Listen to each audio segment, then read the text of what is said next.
Las bacterias, en el caso de los hongos, en el caso de los parásitos. Los virus son diferentes. Los virus son partículas que nosotros necesitamos de un microscopio electrónico. Ese microscopio electrónico es la que nosotros no tenemos en el laboratorio. Entonces nosotros debemos ver alguna manera de identificar a esos virus. Para eso nosotros tenemos las pruebas o las técnicas inmunológicas. Ojo, que el profesor ya le está diciendo. Las técnicas inmunológicas son técnicas que me permiten tener un diagnóstico rapidito. Porque imagínate vos tomar una muestra de un virus o de una muestra biológica que contiene el virus, mandar a un laboratorio de biología molecular que tenga un microscopio electrónico o que te haga una reacción en cadena polimerasa, vas a tener ese resultado después de 3 días. Entonces, tener un resultado con esa técnica va a ser un poco difícil. Y además también no es cualquier laboratorio que te va a hacer este tipo de técnica. ¿Okay? Se queda un poco difícil para el médico y para el paciente, porque el paciente de usted no va a acabar esperando o no va a decir, voy a esperar hasta que venga mi resultado, si fuese un paciente de UTI. Entonces yo tengo que ver alguna manera de tener lo más pronto posible los resultados de un examen virológico. Para eso están los test rápidos, que ustedes van a aprender después el fundamento de esos test en el laboratorio del micro. Entonces, una de las clases, ya le voy adelantando, si es una clase de técnica inmunológica. Entonces, no se pierdan, ¿está bien? Ahora, ya hablando de los virus, como el profesor ya me dijo, los virus son muy diminutos, no se puede observar bajo un microscopio óptico. Estos virus, ustedes saben ya muy bien que son parásitos intracelulares obligados, ¿verdad que sí?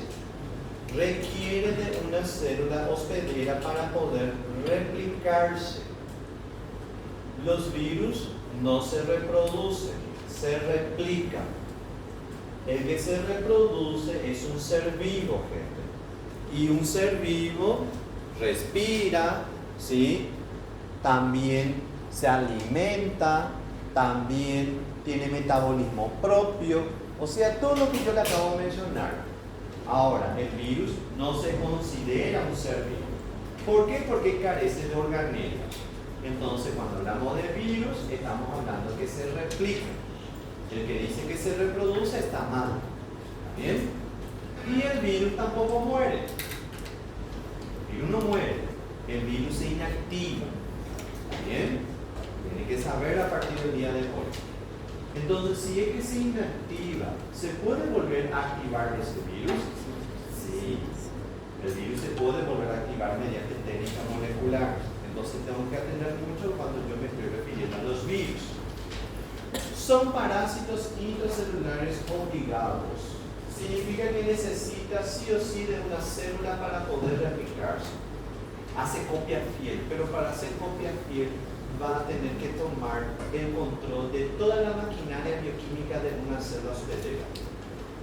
Él va a tomar control del retículo endoplasmático, va a tomar control del núcleo, va a tomar control hasta de la mitocondria, va a tomar control del complejo de Golgi, va a tomar control del ribosoma. O sea, todos los elementos, todos los arsenales que ellos necesitan van a tener a su servicio.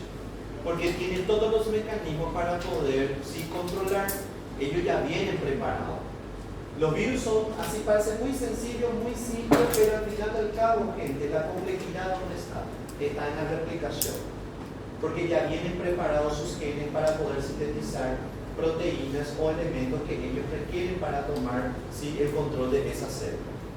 O los virus tienen un solo tipo de ácido nucleico, ¿verdad que sí? Es ADN o ARN. Por encima de los virus nosotros tenemos a las bacterias.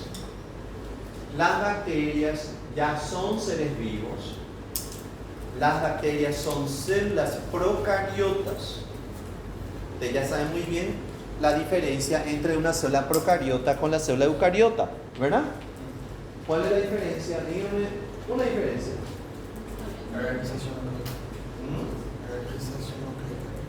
¿Cómo? Explícame mejor. Las procariotas no tienen un núcleo fijo, tienen el material genético esparcido por la célula. Las eucariotas tienen el núcleo formado. Compañero, lo que está explicando es que el material genético, en este caso, ¿verdad?, de las procariotas no están protegidas por el núcleo, por una membrana nuclear. ¿Está bien? Mientras que, sí, de las procariotas, mientras que la eucariota sí tiene una membrana nuclear. ¿Está bien? Es muy importante lo que menciona el compañero. Membrana nuclear ausente hace que el genoma de la bacteria sea muy susceptible, por ejemplo, a antibióticos. Los antibióticos, por ejemplo, para poder tener un efecto sobre las bacterias, ¿sí?, inhibe la replicación del ADN de ellos.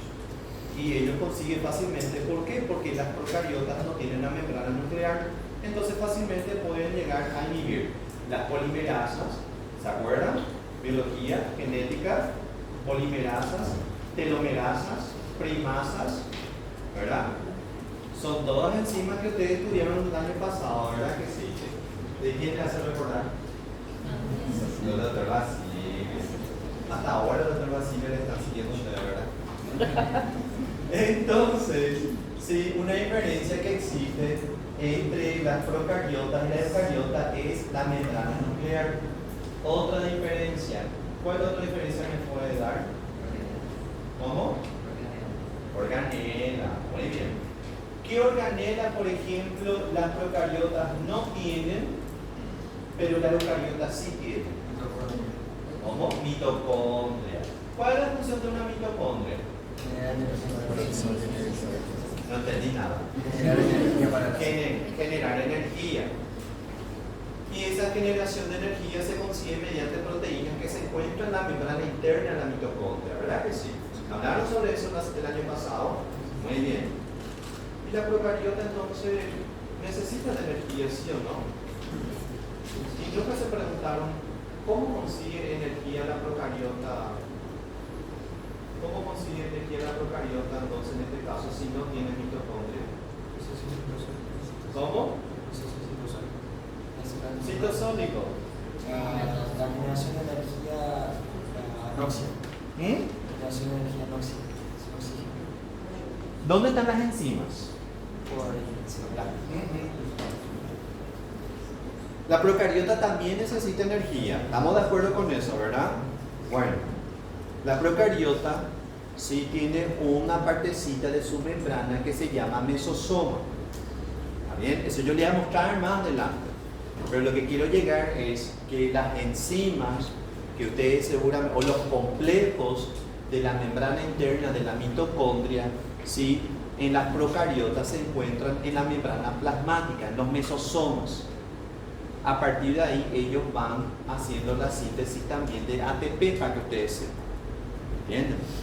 Se cree que, le cuento nada más, que la eucariota surge de una simbiosis ¿de quién? De dos células procariotas.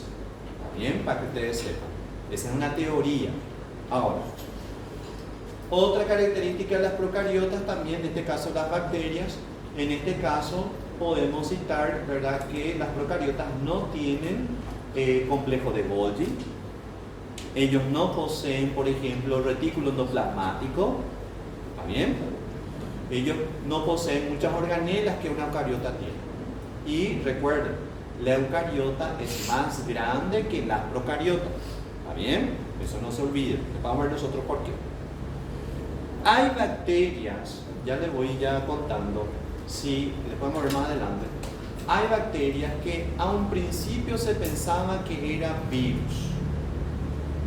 Se pensaba que eran virus, pero al final al cabo se vio que eran bacterias. ¿Por qué? Porque las células procariotas, o los virus, que ustedes ya saben muy bien que es ADN o ARN, se vio que esas bacterias que se eran consideradas como virus antes, se vio que tienen los dos tipos de ácido nucleico, ADN y ARN, para que ustedes sepan. ¿Está bien?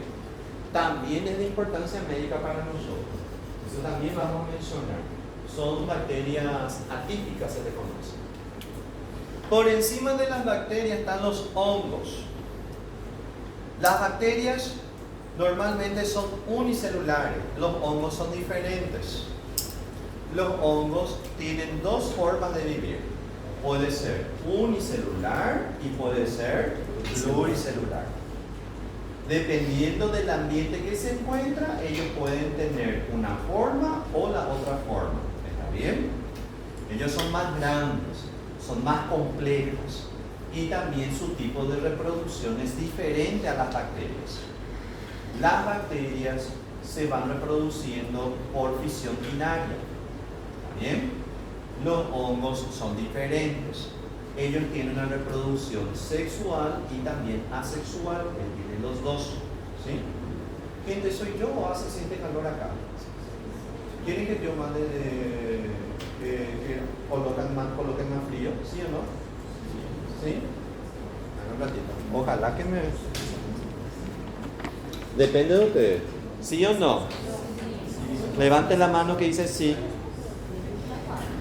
El que dice no, entonces democrático sí. Acá todo democrático.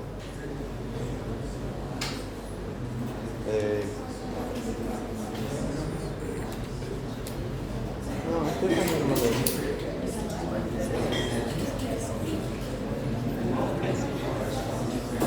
¿Qué número de sala este es?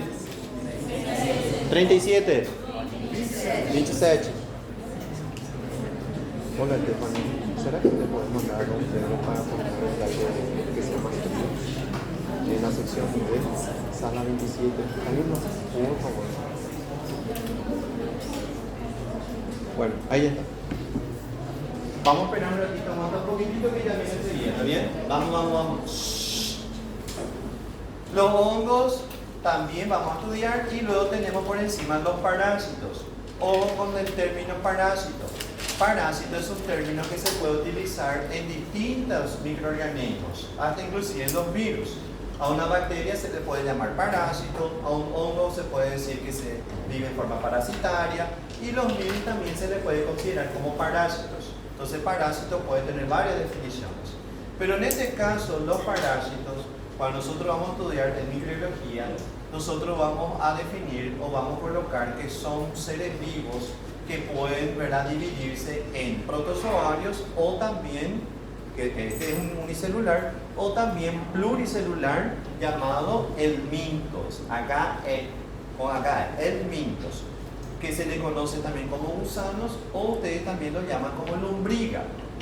Un bicho geográfico, por ejemplo. Un bicho geográfico, gente, es un helminto. ¿Sí? Es un helminto, es una larva, para que ustedes sepan. Eso también se estudia. Por más que se pueda observar a simple vista, doctores, por más que nosotros podemos ver que una mamá o un papá le trae a usted la materia fecal o cualquier muestra y le diga, mira, esto salió de mi hijo, y que ustedes puedan observar a simple vista, también es objeto de estudio de la microbiología. Porque existen estadios de este ser vivo que se puede, o sea, no se puede observar a simple vista, es microscópico. Al menos en el caso hay fases evolutivas que son macroscópicas, pero les cuento nada más que nosotros estudiamos esos tipos de seres vivos.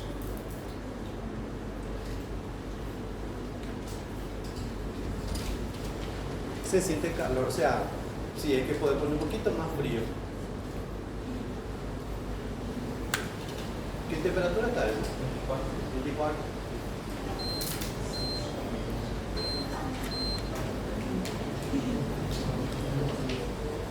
Ah, tiene que traer su campera.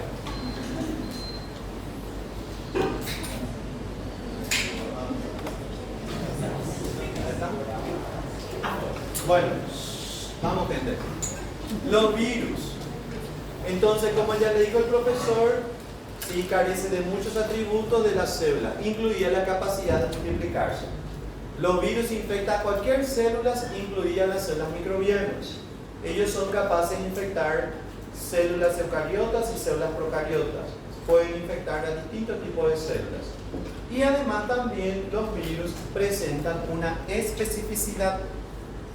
Existen virus, sí, que le gusta solamente a algunos grupos de células. Por ejemplo, le gusta solo el hepatocito.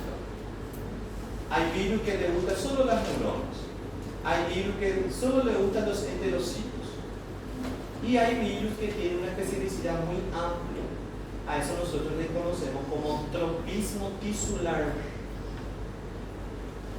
Tropismo, van a escuchar mucho, ¿sí? Ahora cuando estudiemos los agentes infecciosos. Entonces, cuando ustedes vayan escuchando tropismo, yo me estoy refiriendo a la especificidad o la afinidad que tiene el microorganismo por las células. ¿Me entienden? Hay virus o hay agentes infecciosos que tienen un tropismo tisular muy amplio y hay microorganismos que tienen un tropismo muy específico. ¿Comprenden qué le está diciendo el profesor? ¿Está bien? O sea, algunos infectan pocas células, otros infectan muchas células. ¿Está todo bien hasta acá? ¿Todos los microorganismos tienen ese tropismo? Sí. Todos los microorganismos tienen ese tropismo. Pero ¿qué es lo que le hace tener esa afinidad? La sustancia o el elemento que le gusta. Existen sustancias que ellos necesitan para poder sobrevivir. Por ejemplo, malaria, que nosotros vamos a estudiar también. Malaria, que es una parasitosis. Estos parásitos infectan a los glóbulos rojos. Los glóbulos rojos, ¿qué es lo que tienen dentro de esas células? Hierro. ¿Cómo? Hierro. No entendí. Hierro.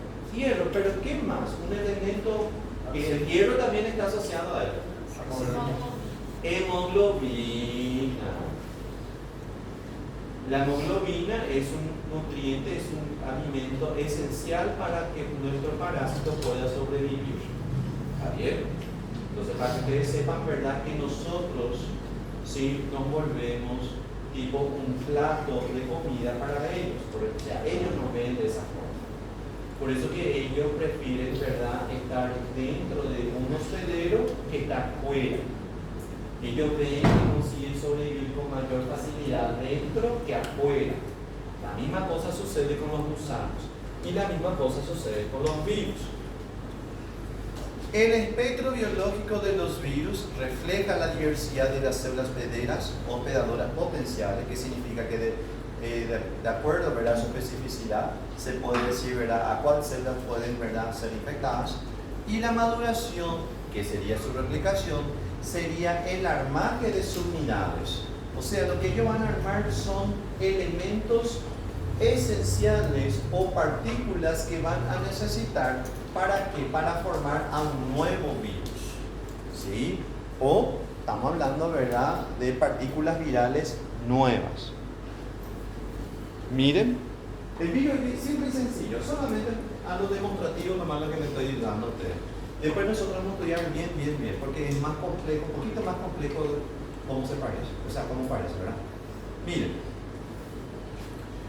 estos son pequeñas pelotitas, ¿sí?, que podemos decir que son pequeños tijolos, pero esos tijolos o esos ladrillos tienen nombre. Esos ladrillitos se les conoce como capsómeros, ¿está bien? Son pequeños ladrillos, ¿sí?, que se van a ir uniendo, van a ir armando su casita, que se conoce como cápsula. ¿Está bien? Ya está escrito, cápsula. Y esto les sirve a ellos ¿para qué? Para proteger su material genético, que sería el ácido nucleico. Este ácido nucleico, que ustedes ya saben, puede ser ADN o ARN. ¿Está bien? A esto nosotros le conocemos como virus desnudo. Los virus desnudos son virus muy resistentes, para que ustedes sepan, ¿verdad? Son muy resistentes, gente, ¿verdad?, al medio ambiente. Por ejemplo, vos colocas un fuego, vos le podés tirar un ácido, ellos no se inactivan, ellos quedan todavía activos. Por eso yo lo que quiero que ustedes tomen mucho cuidado, por ejemplo, cuando van a entrar en el laboratorio. Vamos a decirle, ¿verdad?, que algún compañero, alguna compañera, sí, está infectada, pero todavía no está manifestando, porque todavía está en el tiempo de incubación, y vamos a decirle que está infectada con el virus de la hepatitis A. El virus de la hepatitis A tienen que saber que es un virus desnudo. Es un virus que se pueden quedar en objetos que ustedes van a ir compartiendo y se transmite, ¿verdad?, por el contacto de materiales inertes, que si llega a infectar al ser humano, se presenta la hepatitis. Porque hay un tiempo que nosotros vamos a ver más adelante en donde el paciente no manifiesta los cuadros clínicos. Y a eso es lo que tenemos que tomar mucho cuidado. Después se va a manifestar. Entonces, por eso es lo que yo quiero que ustedes tomen mucho cuidado cuando ustedes van a entrar en el laboratorio. ¿Sí? Cuando van a entrar en el laboratorio y tienen que tener cuidado, ¿en qué sentido? Tienen que usar guantes sí o sí cuando ustedes van a hacer la práctica. ¿Me están entendiendo? Guante, tapaboca, copia, todo lo que es orificio, porque ya les expliqué a ustedes, ¿verdad?, en el microbioma, todo lo que es orificio o puerta de entrada hay que tomar mucho cuidado. Y en especial el lavado de manos. ¿Sí? Siempre que yo voy a hacer una práctica o voy a terminar una práctica, hay que lavarse las manos. Porque la mano es la principal vía de transmisión de muchas enfermedades infecciosas. ¿Está bien? ¿Está todo bien hasta acá? ¿Qué pasó? Não, não era nada. Só que senti o ar. Ah, bueno. Ahora, este es un virus desnudo. A esto nosotros le llamamos virus con envoltura. ¿Bien? Miren, la misma cosa tiene cápsula, doctores. Y por encima ustedes vean que tiene una envoltura. Esa envoltura es una envoltura fosfolipídica. Membrana bicapalipídica. ¿De dónde les parece que trajo esa membrana? De la célula. Hay virus que secuestran, doctores, y van robando la membrana de la membrana de nuestras células. Por ejemplo, puede robar la membrana plasmática de la célula, puede robar la membrana del núcleo, puede robar la membrana del retículo endoplasmático. Y estos virus, a diferencia de los desnudos, son virus muy sensibles a los desinfectantes. Por eso es muy importante también, cada vez que yo voy a trabajar, miren bien, cada vez que voy a trabajar en una mesada de laboratorio de microbiología y también bioquímica, gente, ojo, tengo que limpiar la mesada antes de empezar el trabajo. ¿Me están entendiendo? Porque sección D. Sección D va a ser la única sección que va a usar ese laboratorio, ¿sí o no? A, B, C. Justo un alumno, vamos a decirle que está, no sé, vamos, inventamos con y no usó tapaboca. Y estornudó por la mesada. Y ustedes no están usando guantes. Y ustedes se enferman. Por eso es muy importante que cada vez que ustedes van a usar la mesada, antes de empezar la práctica, tengo que limpiar. ¿Me están entendiendo? Tengo que limpiar con alcohol. Agarro el papel, le pongo alcohol. Es un equipo. Tiene que limpiar toda la mesada. Y una vez que limpia todo, agarra su papel y tira en el basurero, ¿sí?, con bolsa negra. ¿Está bien? Para eso la primera práctica va a ser de bioseguridad. Le va a mostrar dónde se tiran los materiales, ¿sí?, con sangre, vamos a decir algodón, dónde se tiran las agujas, las jeringas, y dónde se tiran las demás basuras, como por ejemplo el papel. ¿Entienden? Entonces, antes de empezar, sí o sí limpiar. El alcohol no inactiva a los virus. Desnudo. Por más que yo utilice el alcohol del 90%, hay virus que va a quedar todavía activo. ¿Qué significa eso? Después de terminar la práctica, limpio también la mesada, me voy a la pileta y ¿qué tengo que hacer? Lavar las manos. ¿Me están entendiendo? Por eso es muy importante que yo sepa lavar bien las manos y siempre esté limpiando la mesada o la mesa de trabajo. Por eso para que ustedes eviten enfermarse de mí después. ¿Está bien? ¿Qué tal estamos? ¿Todo bien hasta acá? Miren. Virus desnudo, virus con envoltura.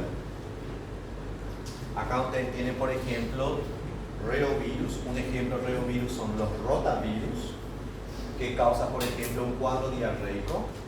Significa que es un virus desnudo que puede ser, ¿verdad?, muy resistente a los desinfectantes. Tenemos adenovirus, papovirus, picornavirus, parvovirus, que a gente vai estudar mais adiante.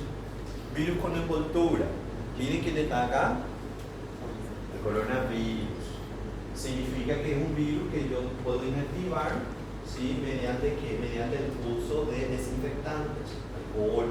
Por eso que se pedía mucho, ¿verdad? Que siempre se vaya lavando las manos con alcohol. ¿Bien? Entonces hay que atender. Si estamos hablando de los virus, ya podemos hablar de los priones. Priones no hay nada bueno que tengamos nosotros en el laboratorio, no tenemos. ¿Priones qué son? Los priones, ¿sí? Los priones, chicos, son proteínas que fueron, ¿verdad?, alteradas su estructura.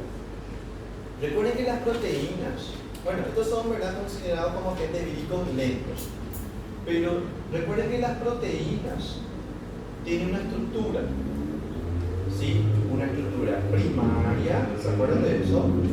Secundaria, terciaria y cuaternaria, ¿se acuerdan todo de eso? ¿Sí? La primaria se refería a la secuencia de aminoácidos. La secundaria se refiere a la conformación que va a tener, ¿sí? Dependiendo, ¿sí?, de los tipos de aminoácidos que tienen, pueden ser alfa hélice, ¿sí?, o puede ser beta lámina. ¿Se acuerdan de eso? Y después viene ya la estructura terciaria. Bueno, son proteínas, ¿sí?, que vamos a decirle fueron alteradas, o son proteínas mutantes o dotadas de una conformación diferente de una proteína del hospedador conocida como priones. También pueden transmitirse o también pueden llegar a causar enfermedad. ¿Cómo? Eso yo le voy a explicar después. Pero también son capaces de causar daño al ser humano. Lo que pasa es que son antígenos, pero eso yo le explico después. Son extremadamente resistentes a la inactivación. ¿Qué significa? Es muy difícil que podamos inactivar a estos. Puedo colocar fuego, le puedo colocar ácido sulfúrico, le puedo colocar ácido clorhídrico, le puedo colocar todo lo que ustedes quieran, pero siguen todavía activos. Son muy infectantes, son muy fáciles de transmitirse.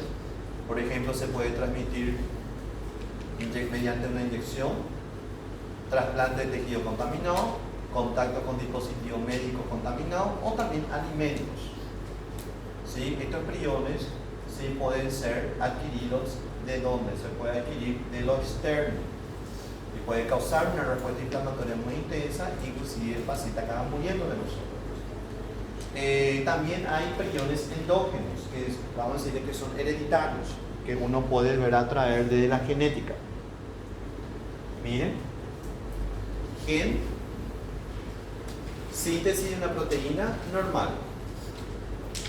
Acá, por ejemplo, tenemos una proteína normal.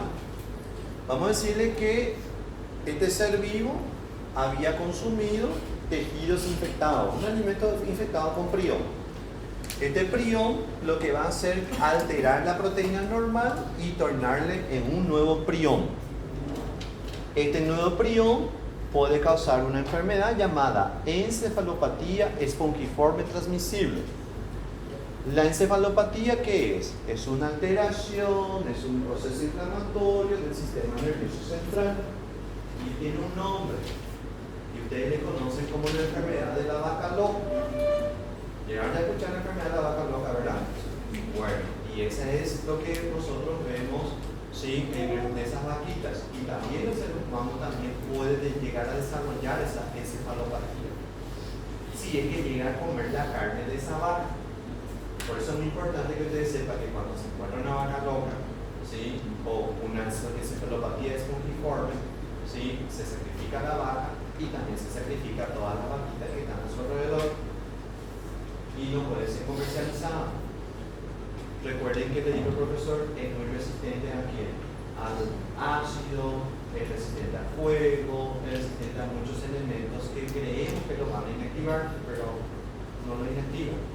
Entonces, para que ustedes sepan, puede ser hereditario.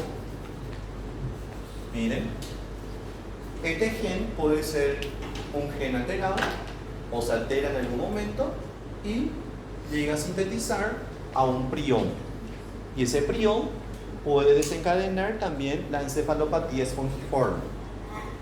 Los priones que eran proteínas nuestras, que vamos a decirle que eran normal, también pueden actuar como si, pueden hacer una retroalimentación.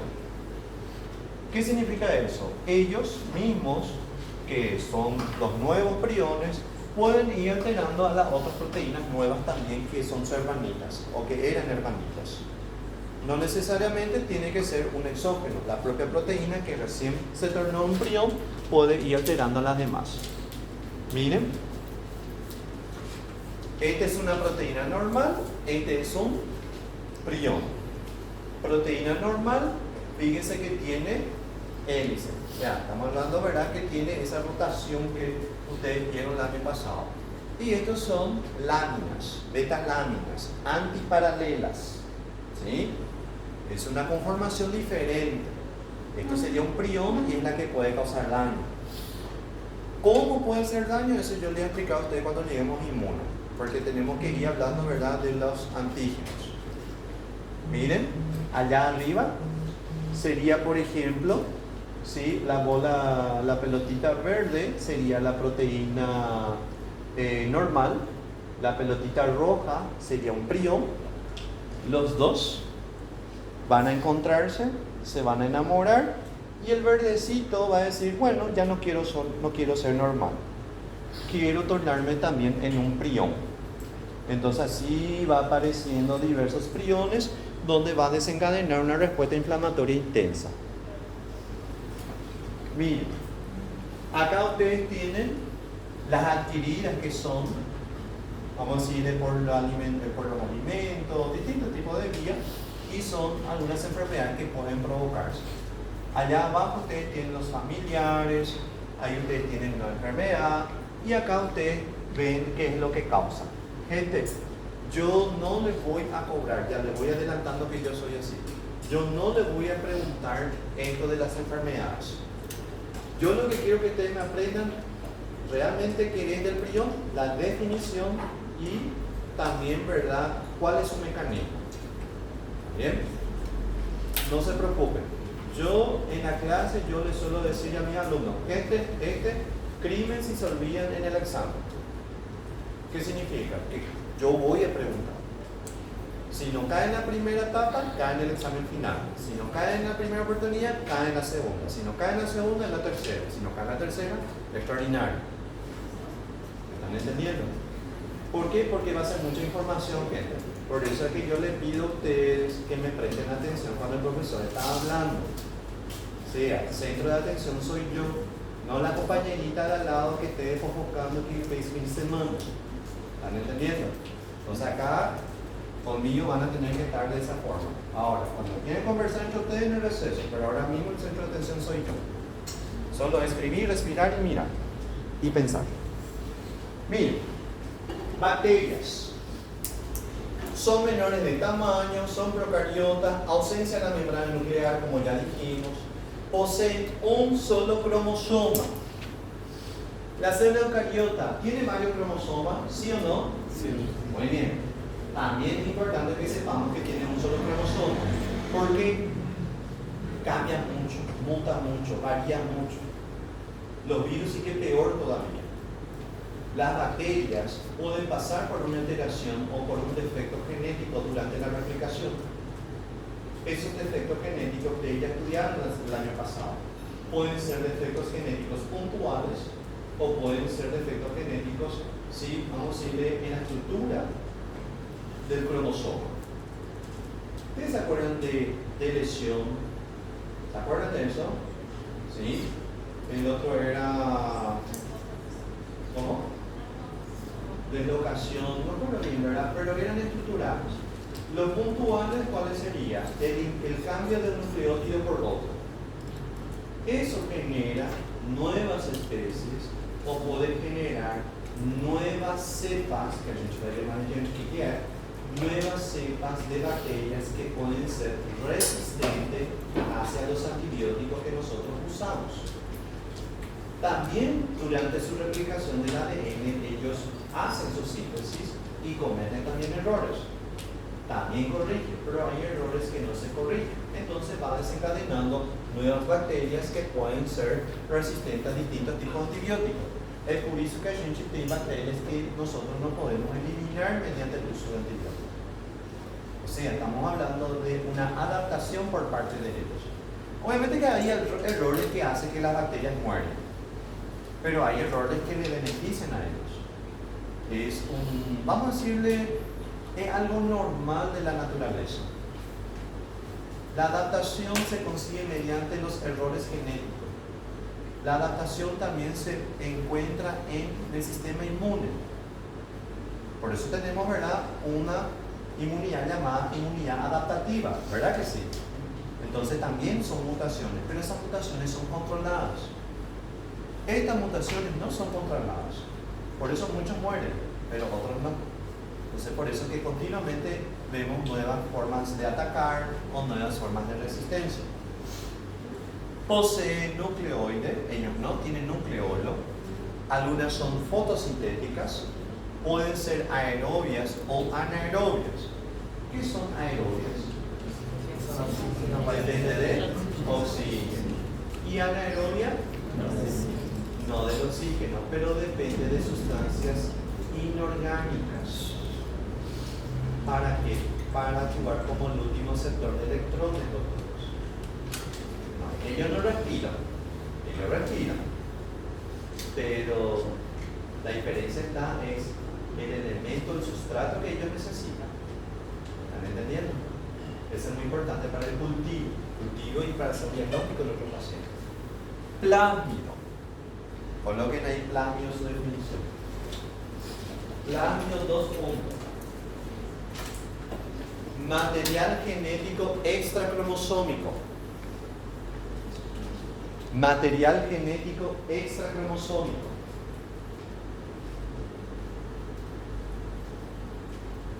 Material genético extracromosómico. ¿Ya está? Miren, los plásmidos son elementos que no están dentro de la estructura del cromosoma. Por eso dice extracromosómico, doctor. Ese plásmido es lo que se puede pasar a distintas bacterias. El plásmido también es un problema para nosotros. ¿Por qué? Porque en ese plásmido, sí, que es un material genético de ADN, puede portar información para la resistencia a diferentes tipos de antibióticos. Y ojo, las bacterias pueden perder, pero las bacterias no mueren. ¿Entienden? Pueden compartir su plásmido. Y eso ocurre mucho ¿dónde? En el tubo digestivo.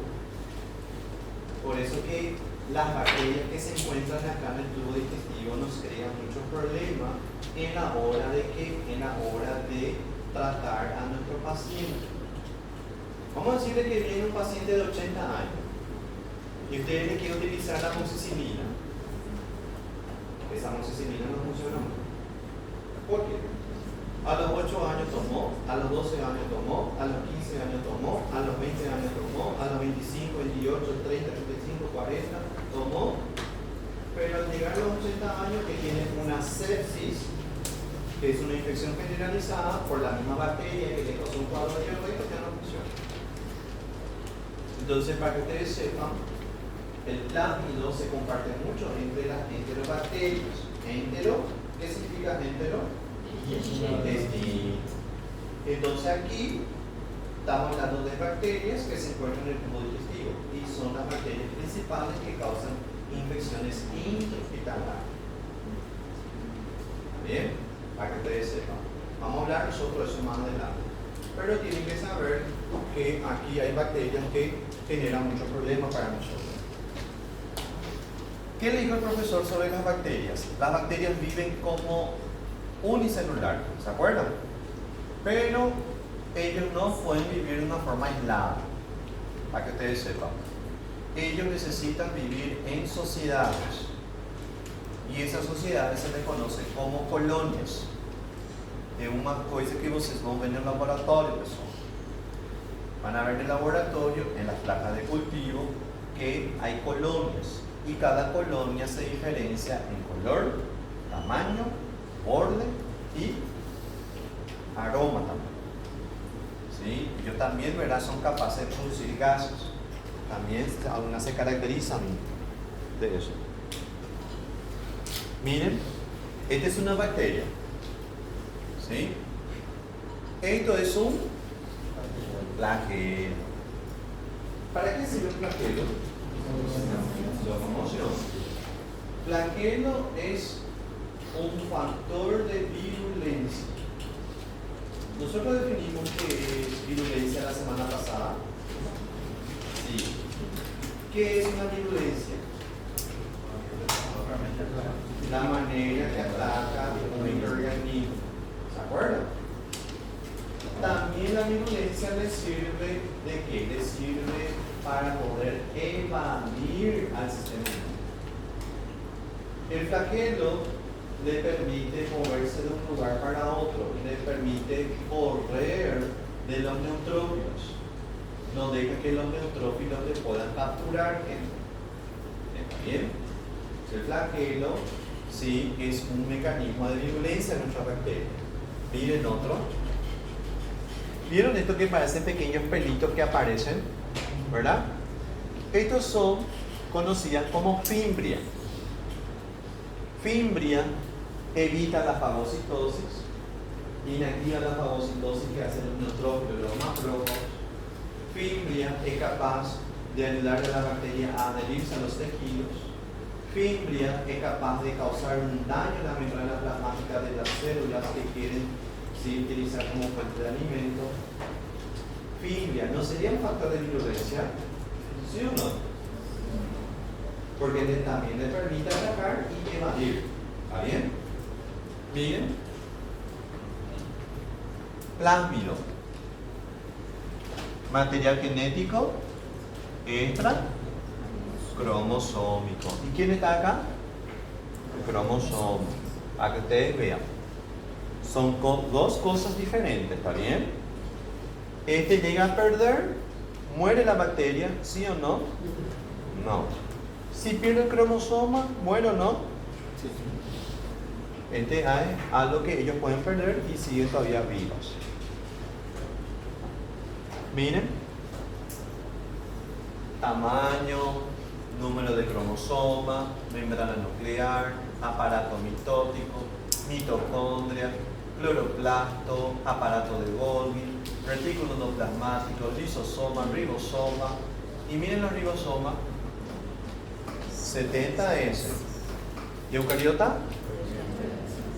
¿Son diferentes a las células eucariotas?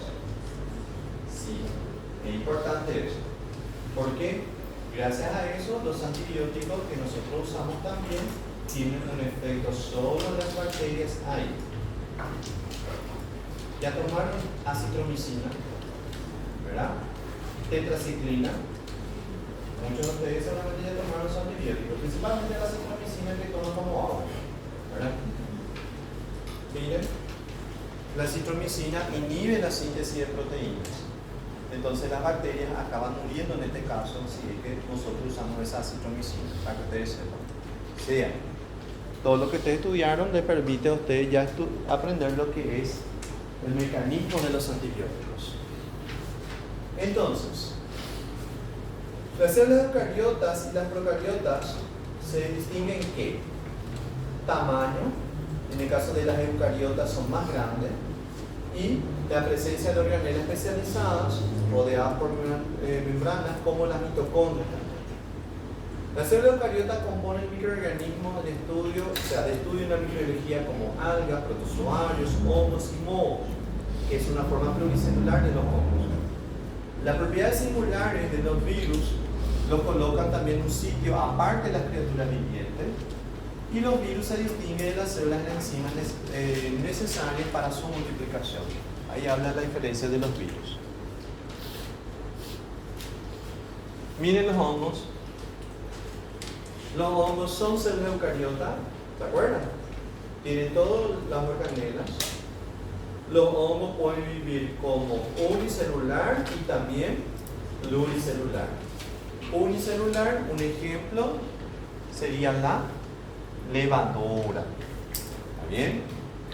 capaz de replicarse de manera asexual o en una forma pluricelular, o sea, filamentosa, que se le conoce como mo.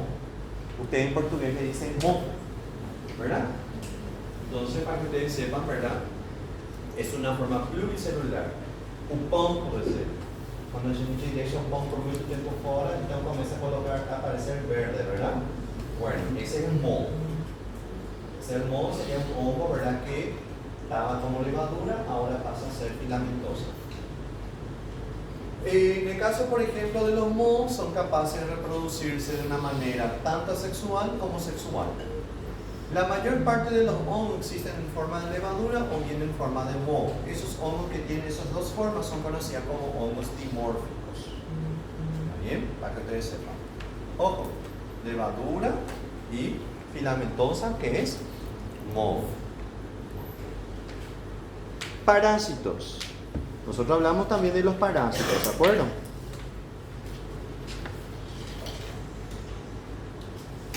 Los parásitos, sí, son los microorganismos con mayor grado de complejidad. Aunque todos los parásitos se clasifican como eucariotas, algunos son unicelulares y otros son pluricelulares.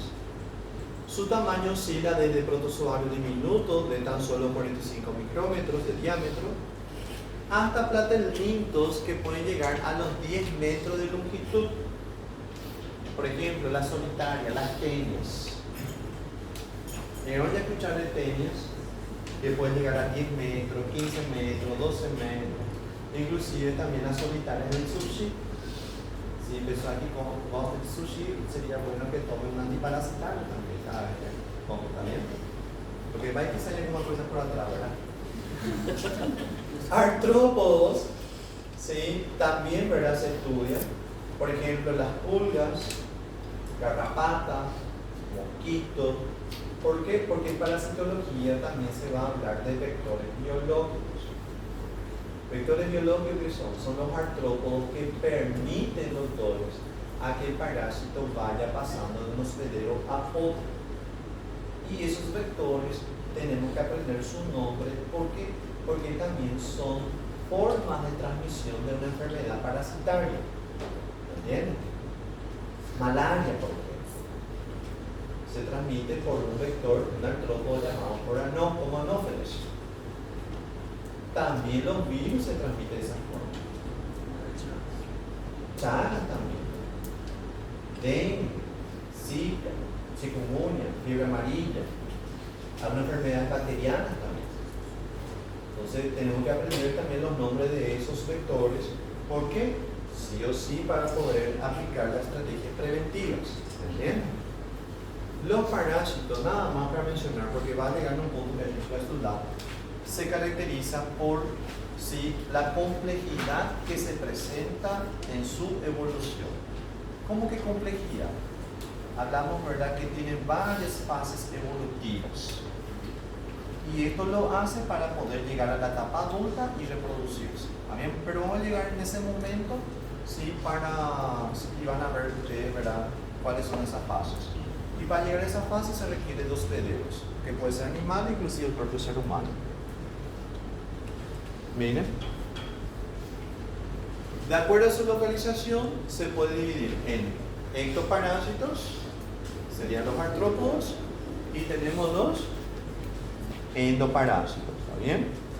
Ectoparásito, por ejemplo, sobre la piel, y endoparásito de bien, lasca, por ejemplo.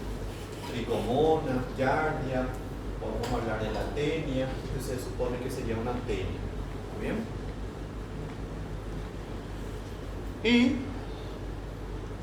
los criterios de discriminación entre los microorganismos, como bacterias, hongos, protozoarios, mitos y los virus, ¿sí? Los criterios que se tuvo en cuenta para poder diferenciarse fueron la estructura, la forma, el mecanismo de replicación, cómo se multiplica, cómo se reproduce, y los ácidos nucleicos. Por ejemplo, el material genético que posee. Todo lo que el profesor le habló está aquí. ¿Está bien? Esto sería un resumen. Es un resumen que ustedes van a encontrarse, ¿sí? En el libro también de Murray. Acá dice que el autor es otro, pero en el libro de Murray también hace esa diferencia. Yo no sé si le dije ya, ¿verdad? Pero todo lo que el profesor le está explicando, ¿dónde se encuentra? En el capítulo 1 y 2 del Murray. Yo ya le dije eso, ¿sí? Bueno, todo está ahí. Entonces, lean y vayan, ¿verdad? Ya haciendo su resumen, que después eso le va a servir a ustedes en lo que va a venir después de este año. En el caso de la materia de microbiología. Ojo, la clase es tipo una cadena. Yo voy a conseguir aprender lo que viene después si yo me acuerdo de lo que se dio la semana pasada. ¿Qué significa? Repaso toda la semana. Si yo no voy manejando esa información o no hago repaso de lo que ya se habló, ¿voy a entender lo que viene después? No, por eso. Ojo con estas materias, porque si no le va a cobrar a usted. Y acuérdense de mí. ¿Verdad, Luma? Vamos. Consideraciones generales sobre los microorganismos. Esto sí yo creo que ya le va a gustar más a usted. Los microorganismos, como ya dijimos, ¿verdad?, son capaces de causar enfermedad, doctor. Eso ya quedamos claros ya, ¿verdad? No vamos a poder estudiar todo. Nosotros vamos a estudiar solamente algunos. Y además también algunos que yo seleccioné para ustedes. Porque si fuese por mí le daba todo a ustedes. Pero es imposible estudiar todo en un año. Virus, parásito, hongo y bacteria. Inclusive inmunología otra vez. Un poco difícil. Entonces, nosotros vamos a estudiar, ¿verdad?, lo que son de importancia médica y otra vez algunos. Cosa que ustedes más adelante, lo que nosotros no estudiamos, van a tener que estudiar solito. Pero ¿a qué quiero llegar? Los microorganismos, gente, que nosotros vamos a estudiar, van a ver que causa enfermedad. Un microorganismo X causa una enfermedad, no sé, un cuadro respiratorio. Otro microorganismo causa también un cuadro respiratorio con manifestaciones clínicas similares al que nosotros estudiamos. Por ejemplo, Staphylococcus aureus y Streptococcus pneumoniae.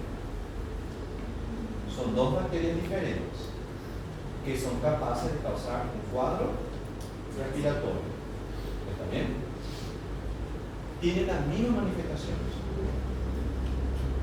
Es un poco difícil, ¿sí? Es un poco difícil diferenciar en base solo a las manifestaciones clínicas.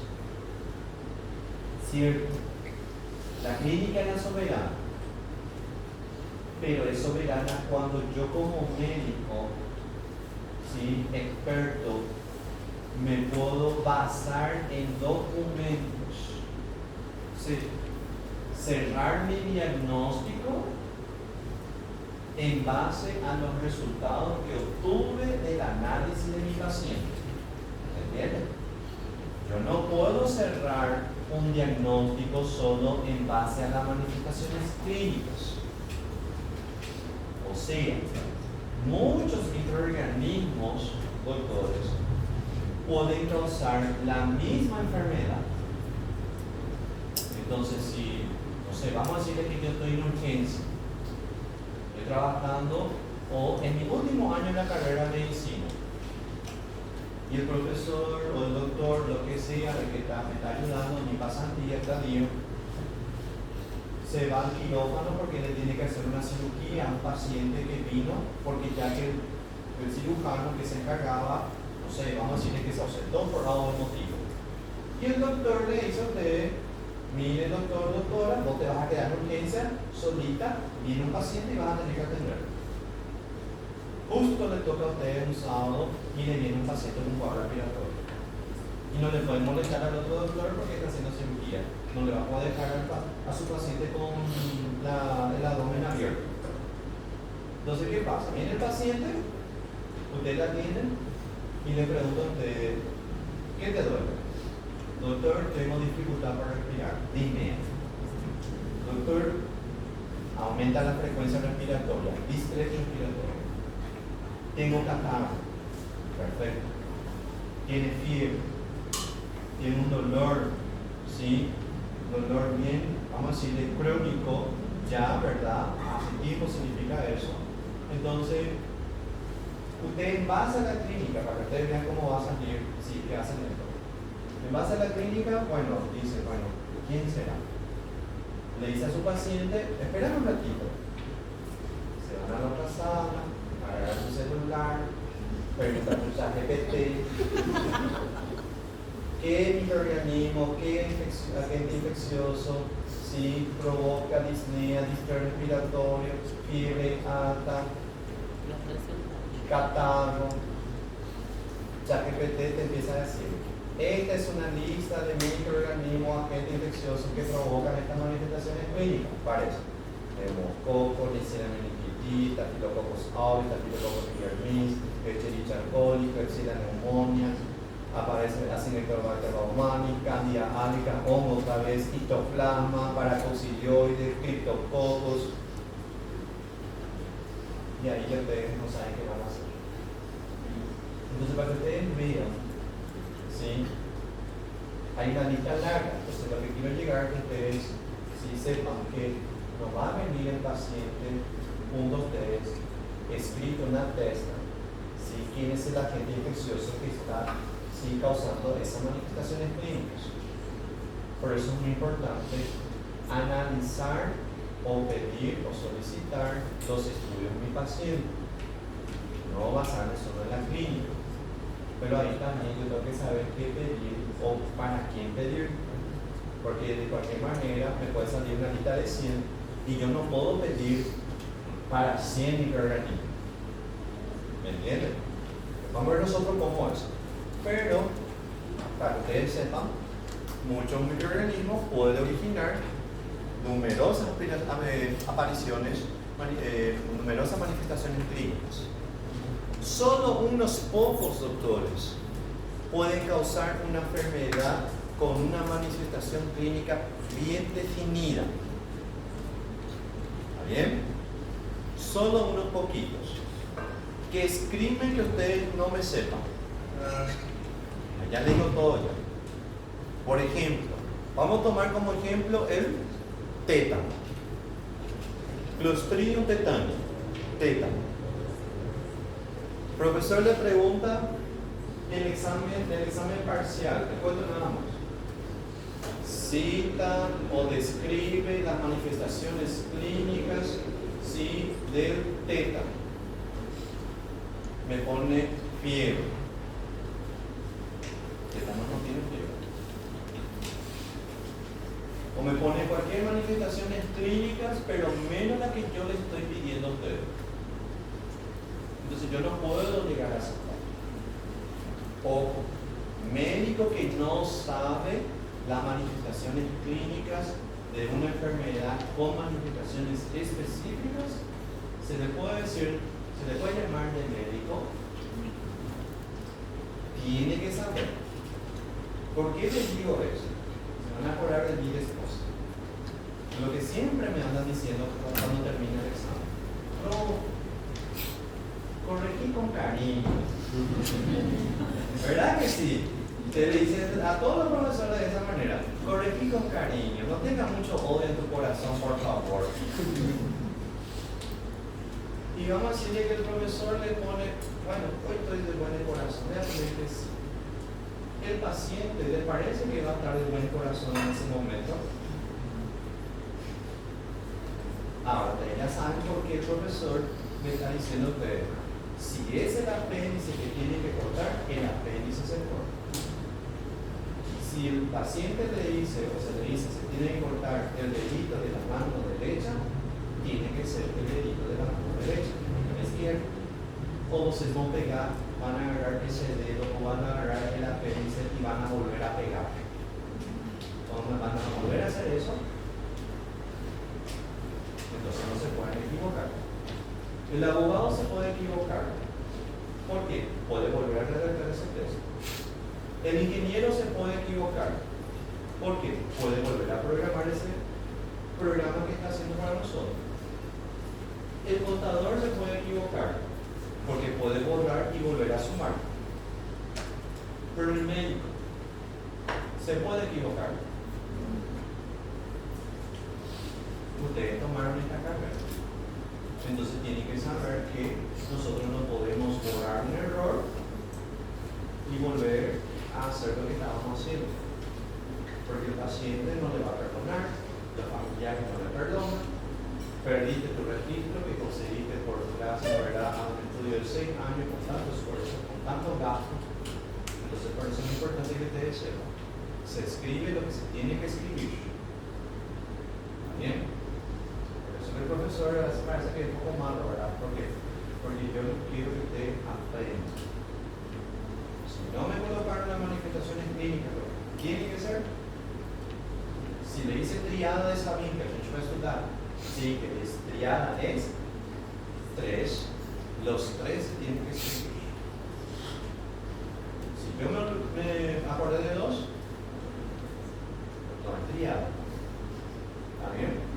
Por eso el médico no puede fallar en esa parte. No es porque el profesor no se le llevó un corazón, nada más le digo verdad. Pero en realidad es porque nuestra profesión es lo que es, nos obliga a ser así. Y el objetivo del profesor con ustedes es que sean buenos profesionales. Y van a recordarse de mí después del tercer año, van a ver eso. Ojo. Patógeno. ¿Cuál es la definición de patógeno?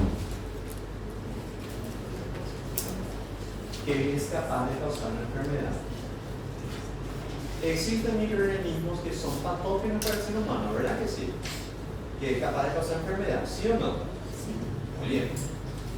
Y existen microorganismos que forman parte de nuestro día a día, que sería el microbiota, ¿verdad que sí? Que ustedes a veces dicen, ¿verdad?, que vayan a inmunidad y esos microorganismos que eran buenitos se pueden tornar malos. Eso nosotros explicamos la semana pasada. Si colocamos una balanza, ¿quién es el agente causal principal de las enfermedades que van a aparecer en nuestro paciente? O me llego a preguntar, un cuadro respiratorio o una infección urinaria que va a tener mi paciente es más causada por microorganismos patógenos o microorganismos que causa o que, vamos a decir, microorganismos que forman parte de la microbiota. Vamos a ver que esa balanza, ¿sí?, va a pesar más, o vamos a ver que los microorganismos que causan más enfermedad son microorganismos que forman parte de la microbiota. ¿Están entendiendo? Son pocos microorganismos que podemos decir que son patógenos que causan enfermedad. Causan enfermedad. Pero si hablamos en términos de cantidad, son microorganismos, la mayoría son de la microbiota que causa daño. ¿Entienden? Entonces tienen que saber que nuestros microorganismos que estaban como comensal, sí, que eran beneficiosos para nosotros, cambiaron de bando. ¿Qué significa? Eran buenos y ahora se tornaron malos. La pregunta es, ¿por qué se tornaron malos? Porque nosotros somos los propios autores, nosotros mismos hacemos eso. Nosotros hacemos que ese microorganismo que forma parte de la microbiota, ¿sí?, eran buenitos, se tornen malos. Nosotros mismos hacemos eso. ¿Por qué? O cómo, mejor dicho. Porque nosotros vamos deteriorando o vamos dañando con el tiempo ¿a quién? Al sistema inmunológico. Ustedes toman agua 3 litros al día. Algunos dicen que tereré no cuenta. Tereré no cuenta. Tiene que ser agua. Agua. Toman 3 litros mínimo. Algunos dicen sí, algunos más, otros no. Duermen 8 horas. No. Comen fruta y verdura todos los días. Algunos dicen que sí, no toman bebida alcohólica. Ellas no toman, muy bien. Estamos en el mismo bando, muy bien. Ojo, no toman ni de la botella ni del vaso. paso, ¿verdad? Está bien. ¿No toman Coca-Cola? Muy bien. ¿No comen comida chatarra? No comen. Algunos, pero comes. Yo estoy diciendo no comes. Vos comes. Nosotros mismos, con los vicios que nosotros tenemos, vamos deteriorando con el tiempo el sistema inmunológico. Y va a llegar a un punto que el sistema inmune va a decir, bueno, llegaste a los 40, excelente, cuídate vos solito. No me cuidaste a edad temprana, entonces yo no tengo más cómo cuidarte a vos. Entonces los microorganismos que se encuentran en nuestro cuerpo van a empezar a cambiar de bando y van a ver que a esa edad muchos pacientes que van a venir junto a vos son pacientes que se van a enfermar. ¿Por qué? O sea, su sistema inmune que ya está deteriorado están enfermos por bacterias que normalmente nosotros tenemos. Por ejemplo, fumar mucho, eso no es nada bueno. Para la persona que fuma tiene que saber ese cigarrillo y también el, no sé cómo usted le pronuncia, no el vapor, el otro. Vapor, lo que sea. Por más, no, porque ese no tiene los mismos componentes que tiene un cigarrillo. Es peor, Es peor. Tiene los mismos componentes. Un componente para que ustedes sepan que posee ese aparatito que tiene también el cigarrillo es el alquitrán. El alquitrán que se utiliza también para ¿qué? Para asfaltar. ¿Por qué les parece que la persona que fuma el cigarrillo, cuando seguramente que ustedes ya vieron, si lo vieron metido un poquito, ¿por qué, por ejemplo, esa persona que fuma el cigarrillo, el pulmón se torna negro? Es el mismo componente que se usa para hacer las médulas. ¿Cuál es la diferencia de ese aparatito? Estamos hablando de la cantidad. Pero tiene poco. No te vayas a preocupar. El cigarrillo te mata más rápido, pero el vapor, lo que sea, te mata más lento. A los 70 años vas a tener completamente el pulmón así que negrecito. ¿Entiendes? Para que ustedes sepan. Entonces, la costumbre, eso de meterse aparatito en la boca, bueno, dejarle a los 40 y 50 se van a recordar de mí. Miren, las infecciones, ¿sí? Entonces, cuando nosotros hablamos, ¿verdad?, de patógenos, de microbiota, estamos hablando también ahora del origen de las infecciones. Las infecciones exógenas usualmente son infecciones causadas por microorganismos patógenos o microorganismos que vienen de afuera.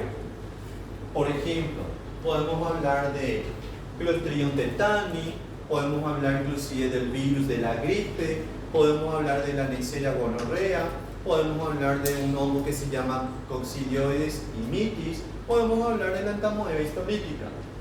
Son microorganismos que el ser humano, al entrar en contacto con el hospedero o entrar en contacto con un objeto inerte, puede llegar a contaminarse.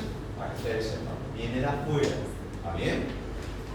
Lo que viene, ¿verdad?, del propio cuerpo, que sería la microbiota, serían endógenos. Por ejemplo, la Escherichia coli es abundante acá en el tubo digestivo.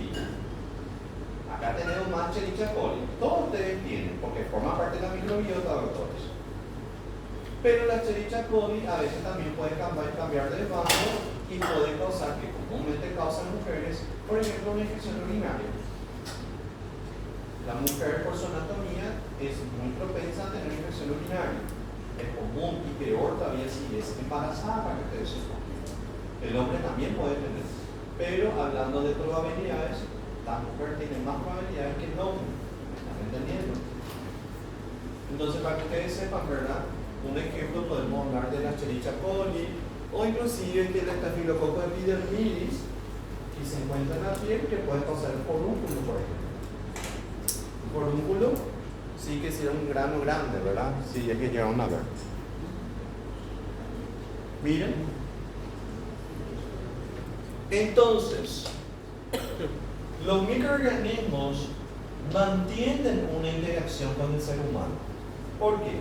Porque los microorganismos nos ven a nosotros como un hospedero, doctores. Nos ve como hospederos o nos ve como un fuente de alimento o también como un hospedero que le podemos dar un albergue o le podemos proteger de este ambiente hostil. ¿Está bien? Los microorganismos cuando vienen al cuerpo humano pueden venir de una forma transitoria. ¿Qué usted entiende por transitoria? Corto plazo. ¿Qué pasa? Corto plazo, poco tiempo. Un colonizador, por ejemplo. Un colonizador transitorio o una colonización transitoria. O sea, viene a mi cuerpo para visitarme. ¿Me están entendiendo? Viene a mi cuerpo para visitarme, pero después se fue. Eso puede suceder. O puede ser una colonización crónica. Estamos hablando de una simbiosis crónica. Crónica, ustedes tienen que entender ahora, a partir de hoy, crónica significa faz tempo que já está aquí. Nosotros no le decimos, faz tempo que esa bacteria está ahí. No, es algo crónico. Faz tempo que tiene esa manifestación clínica. No, es crónico esa manifestación clínica.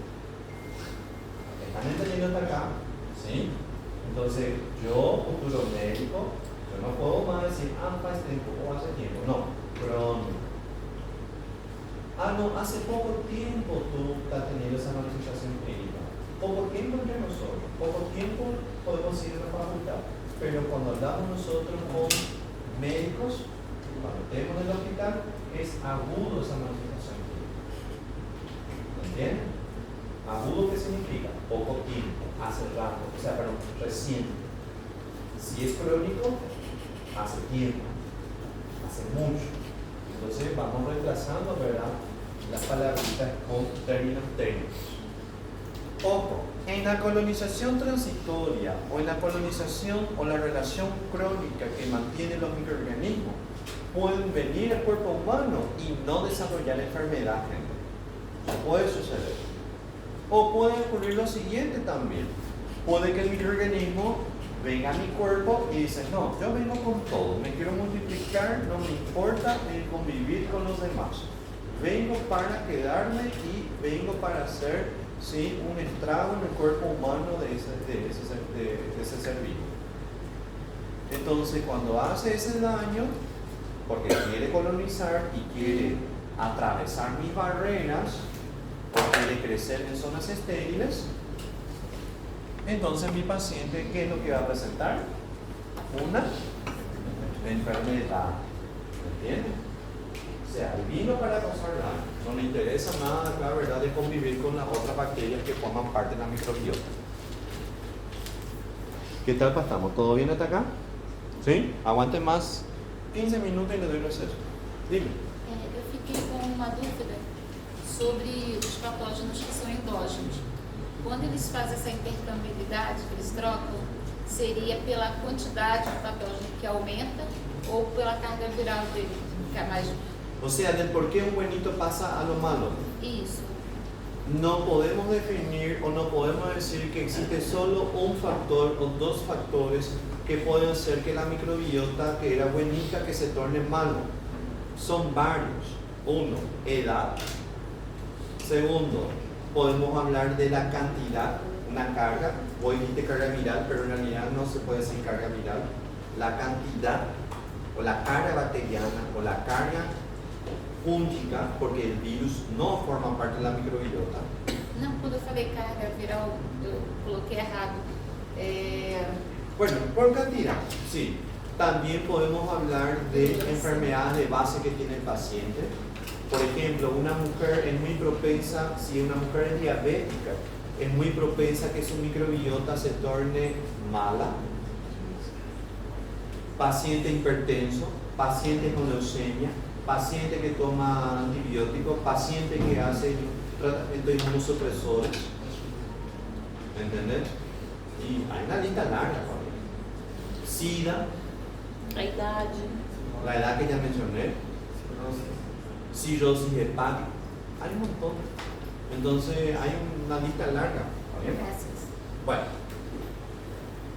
El interés entonces de la microbiología médica que ustedes deben tener y ustedes tienen que saber que nosotros vamos a estudiar es, ¿verdad?, la interacción que existe en los microorganismos con el cuerpo humano, las enfermedades que pueden provocar y los microorganismos qué relevancia tienen en la supervivencia del ser humano. Estamos hablando de una población comensal. ¿Por qué nos interesan, verdad, los microorganismos que están o nos permiten sobrevivir? Es porque nos permiten metabolizar productos alimentarios, proporciona factores esenciales para el crecimiento, protege frente a las infecciones provocadas por gérmenes de alta virulencia y también porque estimula la respuesta inmunitaria. ¿Está bien? Para que ustedes sepan. El término microbiota, ¿sí?, que ya le dije a ustedes que nos ayuda a sobrevivir, ¿sí?, ya dijimos, ¿verdad?, son microorganismos, ¿verdad?, que se encuentran en diversos sitios del cuerpo y en los individuos normales y saludables.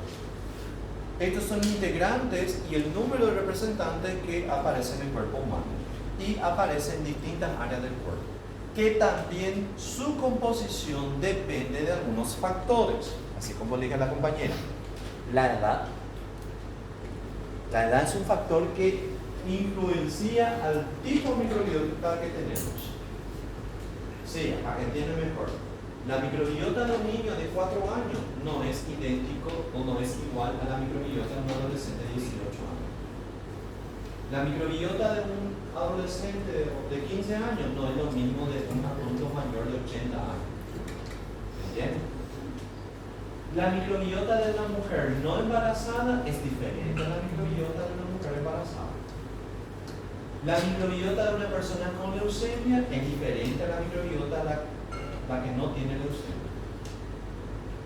Diabetes también influencia, inclusive medicamentos que tomamos, inclusive si tenemos mascotas, por ejemplo. Gato, perro, también influencia en la microbiota, porque mi microbiota sí está influenciada por la microbiota del gato que hay en casa, por ejemplo. O sea, compartimos una microbiota. ¿Dónde vivimos? La microbiota, por ejemplo, de una persona que vive, no sé, en una parte o en una ciudad o un estado de Brasil, es diferente, un poco diferente de la de acá. Por eso que algunas personas cuando vienen acá, no sé, comen alguna comida, toman el agua de acá y ¿qué es lo que le pasa? Le lleva al baño inmediatamente. ¿No sucedió que ustedes, verdad, que vinieron por primera vez a Ciudad Franco, que comieron la comida por aquí y que llevaron de baño? Porque los microorganismos son un poco diferentes para que ustedes sepan. ¿Bien? Entonces, para que ustedes tengan en cuenta. Esta microbiota, sí, se diferencia en morfología, en fisiología y genética, donde le permite colonizar y multiplicarse en condiciones que existen en sitios específicos y coexistir con otros organismos colonizadores, ¿sí?, e inhibir a los intrusos competidores, que serían los patógenos. Son capaces de no dejar que se vaya multiplicando. Entonces, antes de salir del receso, para no olvidar, huésped, que seríamos nosotros en este caso, siempre que el profesor está hablando de huésped, cualquier organismo capaz de favorecer los requerimientos, ¿sí?, de crecimiento nutricional y físico de otro, e infección, en este caso describe la presencia y la multiplicación de un organismo vivo en la superficie o dentro del cuerpo. ¿Está bien? Bueno, ahora son las 2:40. Me van a tener receso hasta las 3. ¿Sí?